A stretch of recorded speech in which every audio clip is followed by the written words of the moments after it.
So testing your runners in the fall, middle distance or distance or both, is very important.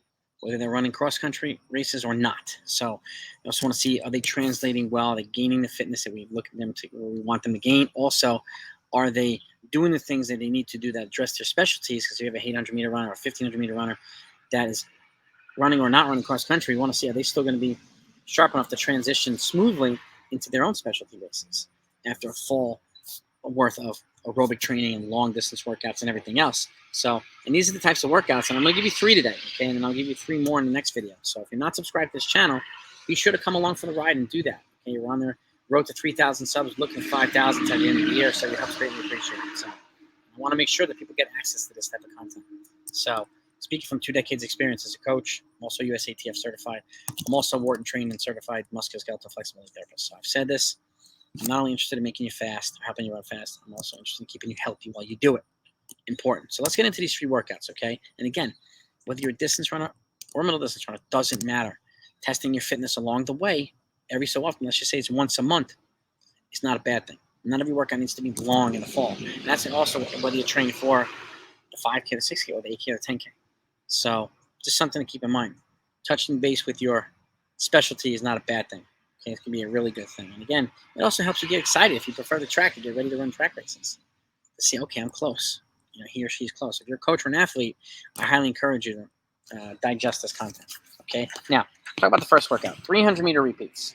Okay, yes, 300-meter repeats. Again, rolling if you have it, flat is fine too. Okay, rolling ones could be on effort based, of course, but this one here you're building up to about 80 of these reps. So even if it's 2 sets of 4 by 300. Now this is a 1-to-2 work ratio. So let's just say you're running a 300-meter effort in a minute. You're gonna take a 2-minute recovery, and then you take a 4-minute recovery in between the set. So the rest is twice the amount of time as it takes to do the rep. So you can run these faster. Okay, you're gonna try to get as close to 800-meter and 1500-meter pace as possible. You can even progress them from mile pace down to 800-meter pace. Okay, but this is a specific workout tailored to test your middle distance runners. Again, so it's 2 sets of 4 times the 300, or 2 sets of 5 in some cases. In some cases, 2 sets of 3.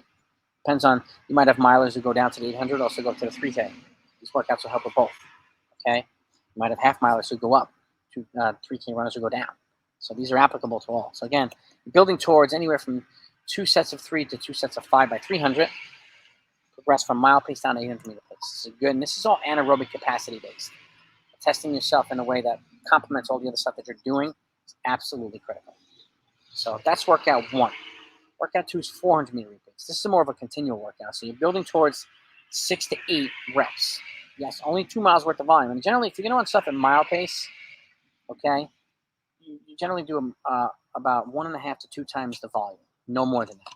Okay, if you're going to progress down to from 3K down to mile pace, then you can do 2 times the volume easily, much more easy. So again, so the goal here is 6 to 8 times the 400 meters. It's pretty much a 1-to-1 ratio. So if you run these 400s in 80, you take an 80 seconds rest. If you run at 60, you take a 60-second rest. If you run at 75, take a 75-second rest. Okay, so it allows you to be continuous and allows you to progress. And now 8 times 400 at mile pace with a minute rest, that's a hard workout. Okay, well, a 1-to-1 ratio. So that's why I say start progressing from 3K pace down to mile pace with these reps. This is a repeatable workout. You could do it. Let's just say you want to do this first workout at 90, work your way down at 80. Okay. Then you can start at 85, work your way down to 75. There's a way of progressing this way that shows you're improving. And also allows you to touch base with your track specialties while running cross country in the fall, or while not running cross country in the fall. This is a great way of testing yourself whether you're racing long races or not. So that's 400-meter repeats. Now remember, the 300-meter repeats is pretty much mile down 800-meter pace, broken up into 2 sets.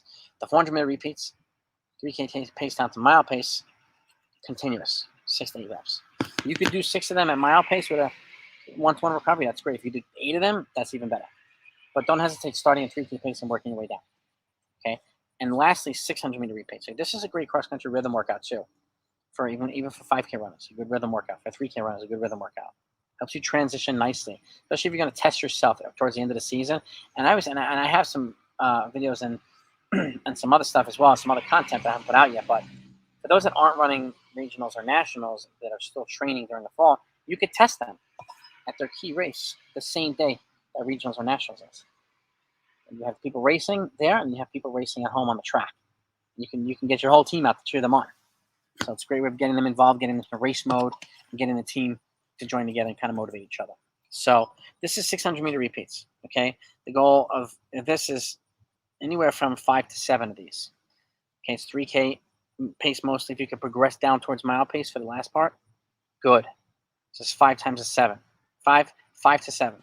In some cases, that's more the distance-oriented middle distance folks. If you could do 4 to 5 of these, that's great. Okay, so 4 to 5 for middle distance, 5 for middle distance runners, 5 to 7 for distance runners. Okay, and I'm looking down because I'm looking at my notes. I want to make sure I get it right.